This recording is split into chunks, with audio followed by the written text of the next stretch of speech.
আমার বার্থডে। তো আজকে দুপুরে দেখো মা কত কিছু রান্না করেছে, চলো তোমাদের দেখাই। মেয়ে নেই, তাও আমার ওর জন্মদিনটা আমরা দুই ছেলে যেমন করি আমি ওরটাও ঠিক সেইভাবেই করি। তাই যেসব রান্না করলাম দেখো কী কী করেছি দেখিয়ে দিই তোমাদের। এটা পায়েস করেছি, খাসির মাংস, কাতলা মাছের কালিয়া, পাঁপড় আছে, আমড়ার চাটনি, দই, 5 রকম মিষ্টি, আর এই যে 5 রকম ভাজা। আর এটা তো ঠান্ডা দিতেই হবে, ঠান্ডা তো দিতেই হবে। চলো খেয়ে হজম করতে হবে না, এত কিছু খাবে, খেয়ে হজম করবে। পায়েসটা খাই দিই। আমাদের ধান দুব্বো দেয় না জন্মদিনে, বুঝেছো? পেঁয়াজটা দেখাস নি, ঘুরে সরিয়ে দে। ও পেঁয়াজটা দেখাতে হবে।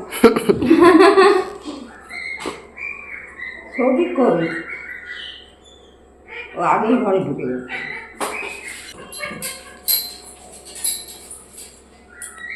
ভালো থাকো, সুস্থ থাকো, সুখী হও। দেখি ভালো থাকো, তাড়াতাড়ি মা হও। বরকে বরকে বরকে বরকে শুরু করো, বরকে করতে হবে তো।